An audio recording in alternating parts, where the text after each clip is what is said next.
Welcome to NFL Ordinary for Starts and Ends. I'm your host, Jacob.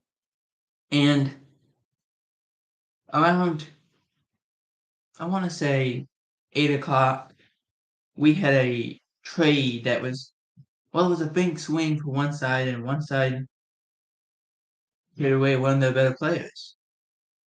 As the Falcons made a trade, a big swing, they went and traded for Matt Judon, who had contract issues with the New England Patriots, said he wanted to stay in New England, but he would go to a place that was willing to give him a contract. Now, as we film this, he has not gotten one from the Falcons. So that is worth monitoring.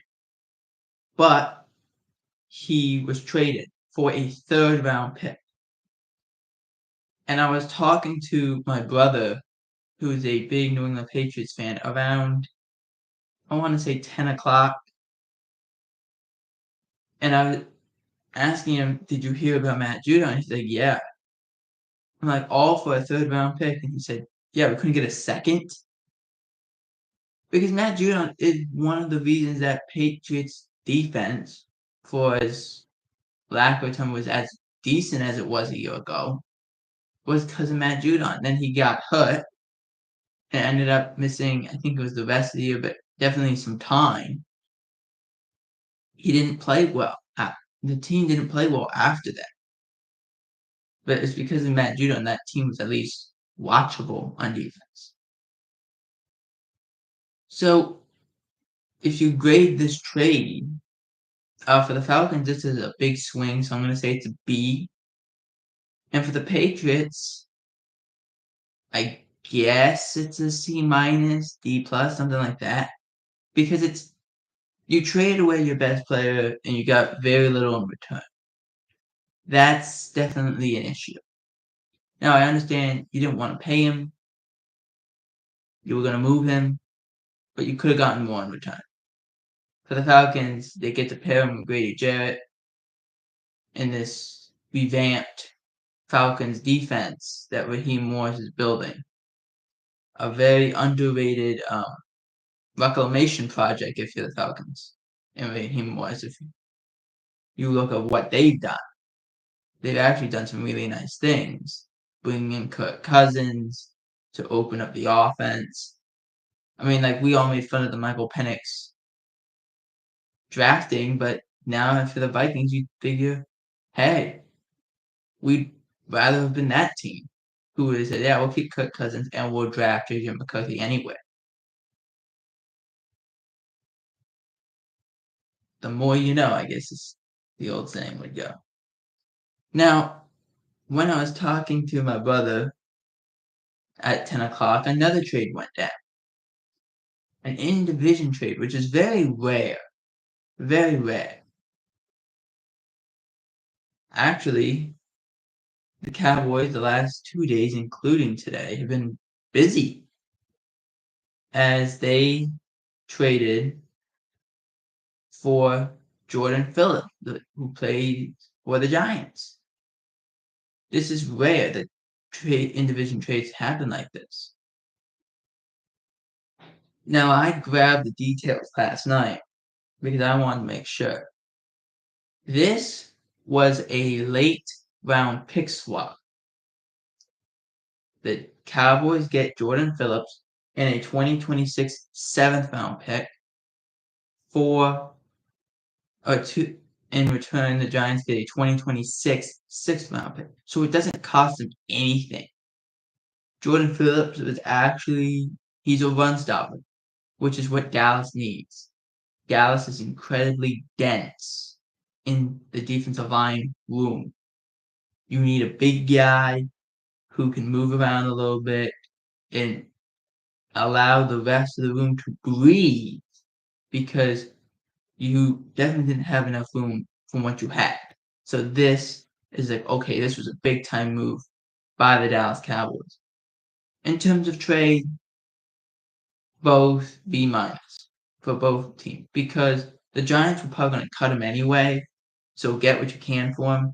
And the Cowboys needed defensive tackle help, and it was either get a guy who's I think turning 32 or just turned 32, or would you rather go get a guy who's 35, 36 years old, who's got nothing left and isn't signed, and we're in August.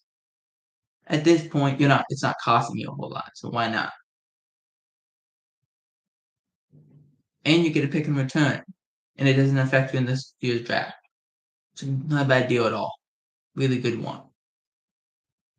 Now, I do want to continue on with the Cowboys here, only because I said that they were busy, and they have been. They also signed. Let me make sure I got it. They also signed Carl Lawson. So let me explain what happened. Okay, Carl Lawson, Shaka Tony, and Alquil Muhammad, along with I believe another person, I can't remember his name, were all brought in for a workout about excuse me, a week or 2 weeks ago. I think 2 weeks ago. And it didn't work the best way. You had an injury, you had an inability to get pressure in the preseason game when they didn't play Tank Lawrence or Michael Parsons. There was an inability to get pressure. They only had one sack, and that was on a blitz late in the fourth quarter. And it was a linebacker who got the pressure. It wasn't even your front four. So there was an issue there. There was an inability to stop the run at times. You had to make moves.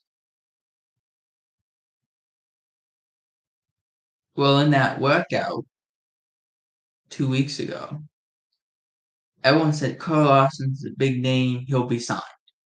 He wasn't. Tony and Muhammad were. They didn't play great, and Muhammad has kind of played up and down at times. He's been okay, but he's also suspended for a game. You need somebody. Bringing in Shaq Lawson, not a bad idea. And the sad news for the Bills, Matt Milano has another injury. He tore his bicep in practice. Hang on a second.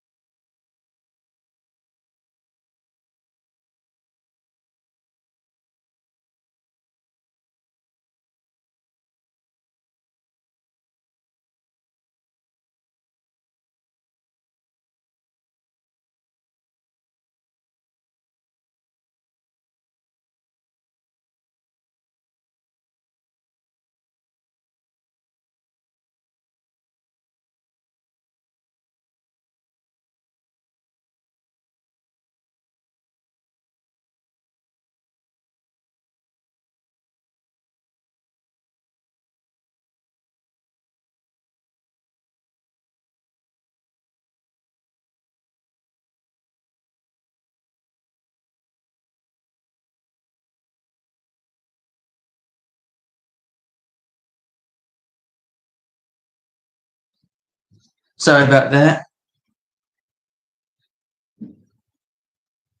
So again, on the Matt Milano front, he tore his bicep in practice on Wednesday and will undergo surgery.